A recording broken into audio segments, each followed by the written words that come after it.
What is safe sex, ಏನು preventive measures ಏನಿದೆ, how to avoid pregnancy, how to keep herself very more secured and safe. ಹೆಣ್ಮಗುಗಿಂತ ಗಂಡು ಮಗುಗೆ educate ಮಾಡಿದ್ರೆ ಆ ಗಂಡು ಮಗು ಮನೆಯಲ್ಲಿರೋ ಹೆಣ್ಮಕ್ಳನ್ನ ಚೆನ್ನಾಗಿ ಕೇರ್ ತಗೊಳ್ತಾರೆ. ಆ ಟೈಮ್ನಲ್ಲಿ ಸ್ವಲ್ಪ ರೆಸ್ಟ್ ಕೊಡೋದಕ್ಕೂ ಸಪೋರ್ಟಿವ್ ಆಗಿ ನಿಂತ್ಕೊಳ್ತಾರೆ. ಡಾಕ್ಟರ್ ಹತ್ರ ಬಂದಿದ ತಕ್ಷಣ ಪೇಷಂಟ್ ಆಗಿರ್ತಾರೆ ಅವರು ಅಂತಾನೆ ಏನಿಲ್ಲ, ಒಂದು ಅಡ್ವೈಸ್ಗೂ ಬರ್ಬೋದಲ್ಲ.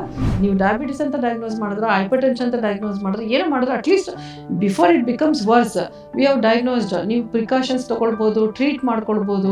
ಡಾಕ್ಟರ್ ಹತ್ರ ಬಂದರೆ ಏನಾದರೂ ಹೇಳ್ಬಿಡ್ತಾರೆ. ಇದಕ್ಕೆ ನಮ್ಮ ಹತ್ರ ಆನ್ಸರೇ ಇರಲ್ಲ.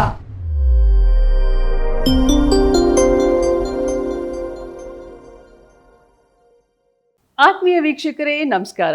ನಿಮ್ಮ ಗೆಳತಿ ಡಾಕ್ಟರ್ ಪುಣ್ಯವತಿ ಸಂಚಿಕೆಗೆ ಸ್ವಾಗತ. ಇವತ್ತು ನಮ್ಮ ಜೊತೆ ಡಾಕ್ಟರ್ ಪುಣ್ಯವತಿ ಅವರು ಇದ್ದಾರೆ. ಅವರಿಗೆ ಸ್ವಾಗತವನ್ನು ಕೋರ್ತಾ ವಿಷಯಗಳನ್ನು ಮಾತಾಡೋಣ. ಡಾಕ್ಟರ್ ನಮಸ್ಕಾರ, ಸ್ವಾಗತ ಸಂಚಿಕೆಗೆ.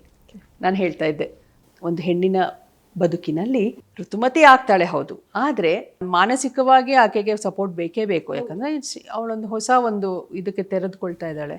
ಸೊ ತಾಯಿ ಆಗಲಿ, ತಂದೆ ಆಗಲಿ, ಅಥವಾ ಸಹೋದರಿ ಯಾರೇ ಆಗಲಿ, ಮನೆಯಲ್ಲಿ ಒಂದು ಗಂಡಸಿರ್ತಾರೆ, ತಂದೆ ಕೂಡ ಹೇಳ್ಕೊಳ್ಳೋಕ್ಕೂ ಕಷ್ಟ ಆಗತ್ತೆ.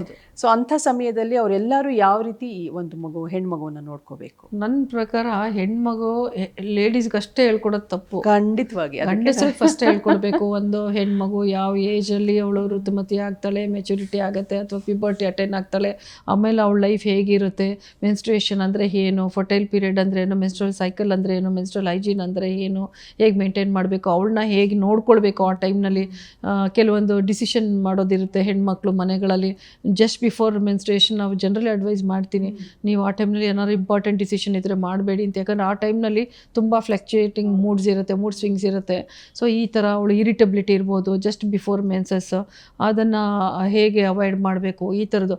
ಅವ್ರಿಗೂ ಸಹ ಮನೆಯವ್ರಿಗೂ ಒಂದು ಕೌನ್ಸಿಲಿಂಗ್ ಅಂದರೆ ಅದ್ರ ಬಗ್ಗೆ ಒಂದು ಅವೇರ್ನೆಸ್ ಕೊಡೋದು ತುಂಬಾ ಸೂಕ್ತ. ಈಗ ಹೆಣ್ಮಗುಗೆ ಹೇಗೆ ಹೇಳ್ಕೊಡ್ತೀವೋ, ಇಟ್ಸ್ ನಾರ್ಮಲ್ಲಾಗಿ ಆಗುವಂಥ ಫಿಸಿಯಾಲಜಿಕಲ್ ಫಿನಾಮಿನ ಅಂತ, ಅದೇ ರೀತಿ ಮನೆಯಲ್ಲಿ ತಂದೆ ಇರ್ಬೋದು, ಅಣ್ಣ ತಮ್ಮಂದಿರಿರ್ಬೋದು, ಅವರಿಗೂ ಸಹ ಒಂದು ಆ ಮಗು ಬಗ್ಗೆ ಅಥವಾ ಅವ್ರ ತಾಯಿ ಬಗ್ಗೆ ಹೇಗೆ ಅಂತ ಅಂದ್ಬಿಟ್ಟು ಈ ಥರದ್ದು ಒಂದನ್ನು ಅವೇರ್ನೆಸ್ಸನ್ನು ಗಂಡಸ್ರಿಗೂ ಕೊಡಬೇಕಾಗತ್ತೆ.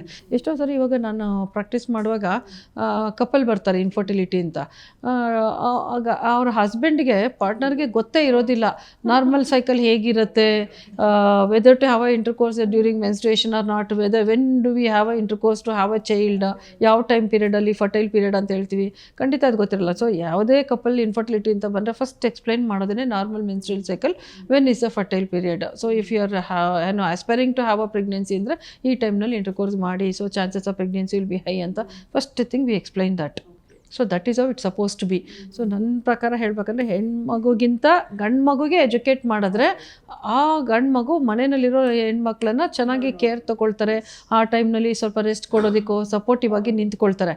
ನಾವು ಏನು ಹೇಳಲೇ ಇಲ್ಲ ಅಂದರೆ ಅವ್ರೇನು ಮಾಡೋಕ್ಕಾಗಲ್ಲ, ಗೊತ್ತಿರಲ್ಲ. ಇದು ಖಂಡಿತವಾಗ ಮುಚ್ಚಿಟ್ಕೊಳ್ಳೋ ವಿಷಯ ಏನಿಲ್ಲ. ಆಮೇಲೆ ಇವಾಗೆಲ್ಲ ಏನಂದರೆ ಇಟ್ಸ್ ಈಸಿ, ಹೇಳ್ಬೋದು, ಕೇಳ್ಬೋದು, ಮಾತಾಡ್ಬೋದು, ಕಾನ್ಫಿಡೆನ್ಸ್ ಇದೆ ಹೆಣ್ಮಕ್ಳು, ಹೇಳ್ಬೋದು. ಮೊದಲಷ್ಟು ಸಮಸ್ಯೆಗಳಿಲ್ಲ, ಅದನ್ನು ಹೇಳ್ಕೊಂಡಷ್ಟು ಒಳ್ಳೆಯದು ಈ ಥರ ಇರುತ್ತೆ ಅಂತ ಅಂದ್ಬಿಟ್ಟು. ಒಂದು ಹೆಣ್ಮಗು ಋತುಮತಿ ಆದಾಗ ಮನೆಯವರೆಲ್ಲ ನೋಡ್ಕೋತಾರೆ, ಅಷ್ಟೇ ಆಗೋಯ್ತು ಅಂತ ಅಲ್ಲಿಗೆ ನಿಲ್ಲಿಸ್ಬಿಡ್ತಾರೆ ಹೊರತು how many people will approach a doctor after girl child gets a period? ತುಂಬ ಕಡಿಮೆ ಪರ್ಸೆಂಟೇಜ್, ತುಂಬ ಕಡಿಮೆ. ಹೌದು, unless there is some problem ಬರಲ್ಲ. ಅದನ್ನೇ ನಾನು ಬೆಟರ್ ಒಂದ್ಸರಿ ಮಗುನು ಕರ್ಕೊಂಡು ಬಂದು ಕೌನ್ಸಿಲಿಂಗ್ ಮಾಡಿಸ್ಕೊಂಡು ಒಂದ್ಸರಿ ಎಜುಕೇಟ್ ಮಾಡ್ಕೊಳ್ಳೋ ಅಂಥದ್ದು. ಮತ್ತೆ ಯಾವಾಗ ಡಾಕ್ಟರ್ ಹತ್ರ ಬರಬೇಕು ಅಂತ ಅವ್ರಿಗೊಂದು ಎಜುಕೇಶನ್ ಮಾಡಿಕೊಟ್ಬಿಟ್ರೆ ಸಾಕು. ಹೌದು, ತೊಂದರೆ ಆಯಿತು ಅಂದಿದ ತಕ್ಷಣ ಡಾಕ್ಟರ್ ಹತ್ರ ಬರ್ತಾರೆ, ತೋರಿಸ್ಕೋತಾರೆ. ಸೊ ದಟ್ ನಮಗೇನಂದರೆ ಯಾವಾಗಲೂ ಫ್ಯೂಚರಲ್ಲಿ ತುಂಬ ಕಾಂಪ್ಲಿಕೇಶನ್ಸ್ ಆಗಲ್ಲ. ಡಾಕ್ಟರ್ ಹತ್ರ ಬಂದಿದ ತಕ್ಷಣ ಪೇಷಂಟ್ ಆಗಿರ್ತಾರೆ ಅವರು ಅಂತಲೇ ಏನಿಲ್ಲ, ಒಂದು ಅಡ್ವೈಸ್ಗೂ ಬರ್ಬೋದಲ್ಲ. It's not that every consultation will prescribe medicines ಅಂತ ಏನಿಲ್ಲ.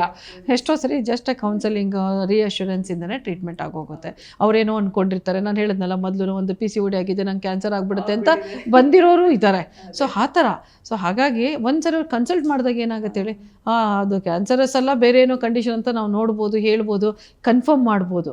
ಇವ್ರು ಬರೋದಕ್ಕೆ ಹೆದರ್ಕೊಂಡಾಗ ನಾನು ಎಷ್ಟೋ ಸರಿ ಹೇಳ್ತೀನಿ, ಲೇಡೀಸ್ಗೆ ನೀವು ಬನ್ನಿ ವೆಲ್ಯುಮಿನಲ್ ಚೆಕಪ್ ಅಂತ ಇಯರ್ಲಿ ಒನ್ಸ್ ಮಾಡ್ಕೊಳ್ಳಿ. Whether you are diabetic, hypertensive ಅವ್ರು ಏನಾದ್ರು ಪ್ರಾಬ್ಲಮ್ಸ್ ಇದ್ರೂ ಗೊತ್ತಾಗುತ್ತೆ. Whether you are a candidate of cancer ಅಂತಲೂ ಗೊತ್ತಾಗುತ್ತೆ. ಅಂದರೆ ಡಾಕ್ಟರ್ ಹತ್ರ ಬಂದರೆ ಏನಾದರೂ ಹೇಳ್ಬಿಡ್ತಾರೆ. ಇದಕ್ಕೆ ನಮ್ಮ ಹತ್ರ ಆನ್ಸರೇ ಇರಲ್ಲ.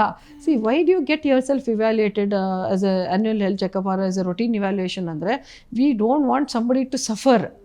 That is a basic motto. ಆ ಥರ ಇರುತ್ತೆ.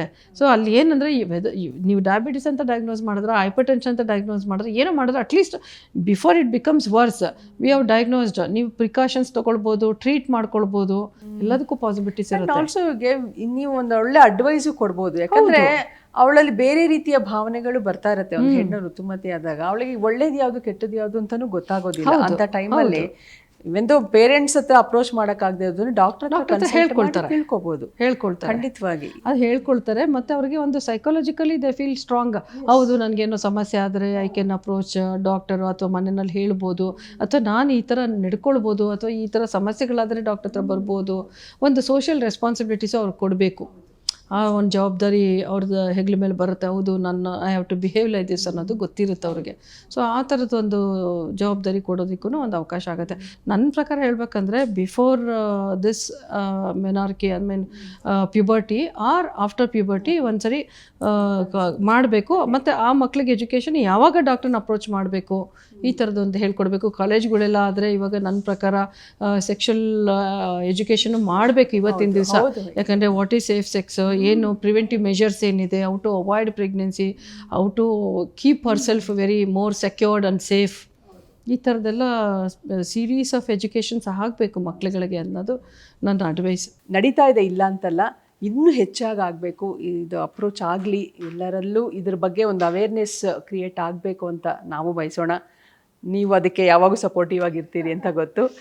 ಬಹಳಷ್ಟು ವಿಷಯಗಳನ್ನು ಈ ಋತುಮತಿ ಆದ ನಂತರ ಯಾವ ರೀತಿ ಒಂದು ಹೆಣ್ಮಗುನ ನೋಡ್ಕೋಬೇಕು ಅಂತ ತಿಳಿಸ್ಕೊಟ್ರಿ. ನಿಜವಾಗ್ಲೂ ತಂದೆ ತಾಯಿಯ ಜವಾಬ್ದಾರಿ ಹೆಚ್ಚಾಗಿದೆ. ನೀವು ಕೂಡ ನಿಮ್ಮ ಮಗುವನ್ನು, ನಿಮ್ಮ ಹೆಣ್ಣು ಮಗುವನ್ನು ಯಾವ ರೀತಿ ನೋಡ್ಕೋಬೇಕು ದಯವಿಟ್ಟು ಮತ್ತೆ ಮತ್ತೆ ಈಗ ಕಾರ್ಯಕ್ರಮದ ಮುಖಾಂತರ ಹೇಳ್ತಾ ಇದ್ದೀವಿ. ವೈದ್ಯರನ್ನು ಸಮಾಲೋಚಿಸಿ ಅವರಿಂದ ಅಡ್ವೈಸ್ಗಳನ್ನು ಪಡ್ಕೊಂಡು ಒಳ್ಳೆ ಆರೋಗ್ಯವಂತ ಹೆಣ್ಣು ಮಗುವಾಗಿ ನಿಮ್ಮ ಮಗುವನ್ನು ಬೆಳೆಸಿ ಅಂತ ಹೇಳ್ತೀವಿ. ಧನ್ಯವಾದಗಳು ಡಾಕ್ಟರ್, ಬಹಳಷ್ಟು ವಿಷಯವನ್ನು ತಿಳಿಸ್ಕೊಟ್ಟಿದ್ದೀರಿ. ಮತ್ತೆ ಮುಂದಿನ ಸಂಚಿಕೆಯಲ್ಲಿ ಭೇಟಿಯಾಗೋಣ. ನಮಸ್ಕಾರ ವೀಕ್ಷಕರೇ.